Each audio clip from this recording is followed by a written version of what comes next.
Toda quarta-feira, Renato Meirelles está aqui no Band News Station conversando conosco. Renato, a gente recebeu aqui o tema da nossa conversa de hoje e eu não estou acreditando muito nisso não. Eu estou desconfiando das pesquisas também, não é isso. Mas diz o seguinte, brasileiro confia mais na imprensa que a média mundial, diz um relatório. É isso mesmo? Porque eu sinto que a nossa profissão muitas vezes ela é colocada de uma forma negativa, né? Assim, ela é desconsiderada, desacreditada muitas vezes. Que levantamento é esse? O que mais que ele diz? Bom dia, Renato.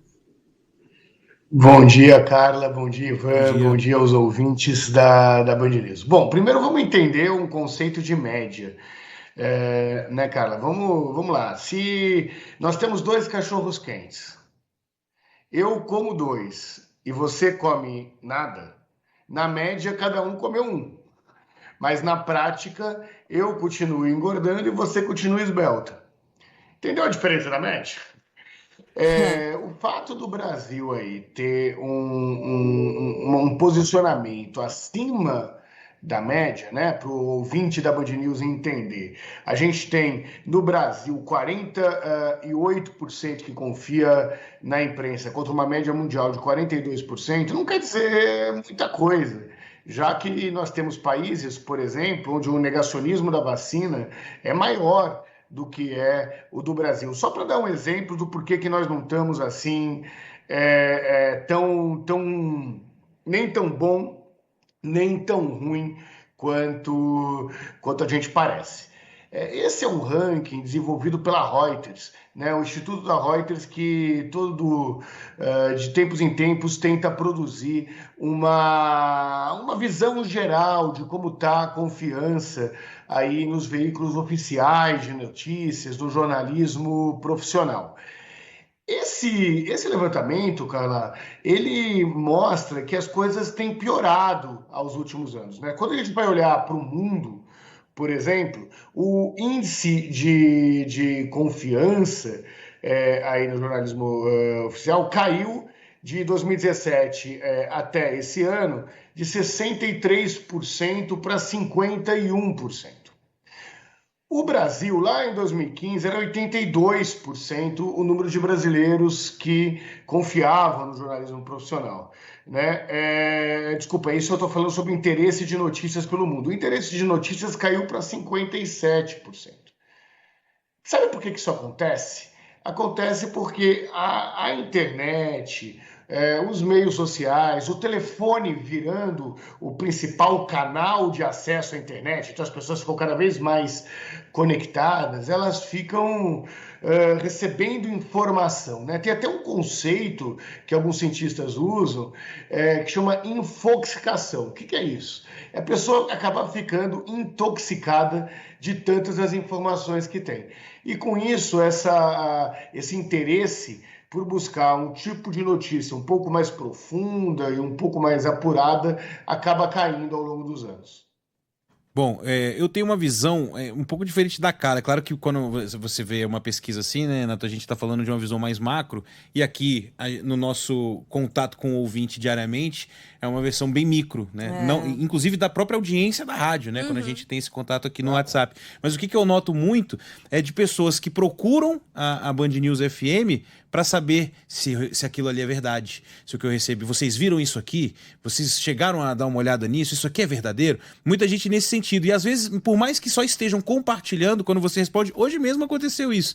Né? Me mandaram aqui, não, porque a PEC da Revolução Popular do Congresso, que tem mais de 2,5 milhões de assinaturas, foi uma PEC apresentada lá em 2017, que não conseguiu nem 5 mil assinaturas. Quer dizer, aí você fala aquilo pro ouvinte e fala, isso aqui é falso, na verdade é assim, assim, assim. Ah, muito obrigado. Então eu acho que isso também é um pequeno retrato, né, dessa confiança que ainda existe nos veículos de imprensa tradicionais. Mas o que me chamou a atenção na pesquisa é o fato de que o Facebook é apontado como o maior local de disseminação de notícias falsas e que as pessoas elas se informam mais pela internet, mas pelo YouTube. Isso tem a ver com produção de conteúdo ou tem a ver com o fato também de nós Band News FM, outros veículos, outras rádios, estarem no YouTube também ali apresentando jornais, né? Porque eu jamais chutaria que o YouTube seria ali a principal fonte de informação para as pessoas. É muito legal esse recorte que você levantou, Ivan. O YouTube cresce também porque ele é um podcast com vídeo na prática. Não quer nem dizer que seja no ao vivo que a pessoa esteja assistindo, mas quando ela vai lá no Google buscar informação sobre alguma notícia, buscar se aquela fonte é verdadeira ou não, o noticiário do jornalismo profissional aparece. Para o ouvinte que não sabe, o YouTube é do Google, né? É o canal de vídeos que funciona dentro da empresa do Google, e ele tem, obviamente, vantagens aí na hora de ser tagueado, de ser selecionado pelo Google para ser o provedor de notícia. A outra questão bem bacana que a pesquisa aponta, e você levantou também, Ivan, é o quanto que o jornalismo profissional ganha uma importância não só de informação. Né? O que acontece hoje é que a informação vem de tudo quanto é lado, vem pelas redes sociais, vem replicado pelo grupão do Zap, pelo vizinho e tudo mais. E o jornalismo profissional acaba cumprindo hoje um papel que não é só de informar pela primeira vez, de ter um raio de news, mas de funcionar mesmo como um validador daquela informação que ele recebeu no Zap. É como se fosse um Reclame Aqui. Tá, todo mundo conhece aquele site Reclame Aqui, que você vai ver se tal empresa já foi processada, se tem reclamação dos outros clientes e tudo mais antes do consumidor adquirir determinado produto. O jornalismo muitas vezes acontece dessa forma, que é o exemplo que você deu hoje na rádio, mas que também aconteceu por um crescimento aí das agências de checagem de notícias falsas. Para o vídeo da Band News, claro, antes de passar um WhatsApp, cheque as suas notícias numa dessas várias agências de checagem que existe para não pagar o mico de passar notícia falsa para os seus amigos. É isso, é porque, poxa vida, em quem eu confiaria, Renato, mais do que minha mãe ou minha tia no grupo que me mandou isso aqui, que a Carla Bigato nunca mais vai comer cachorro quente na vida dela. Essa notícia é verdadeiríssima, né? Então, assim, tem muito isso também, né, das fontes que a gente recebe, porque geralmente são fontes que a gente confia não como fonte de notícia, mas que a gente confiaria a nossa vida, né, a nossa casa, os nossos bens ali, por exemplo, passando algumas informações que na verdade não são verdadeiras. Né? Uhum. Mas assim, bem rapidamente, né, Renato, porque o nosso tempo está curto, mas é o seguinte, eu percebo isso, Ivan, essa tentativa de checar as notícias de uma faixa etária um pouco mais elevada, né, que são pessoas que desconfiam quando recebem alguma coisa. A gente tem um desafio com os jovens também, né, Renato, porque eu estou observando aqui nessa pesquisa, ela mostra que a maioria dos jovens se informa por meio justamente de redes sociais, TikTok, WhatsApp, Telegram, até Instagram. Né?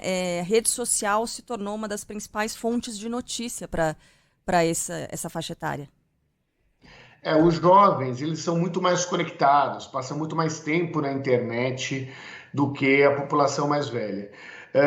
Mas também tem um letramento digital melhor, Carla, do que o pessoal com maior idade.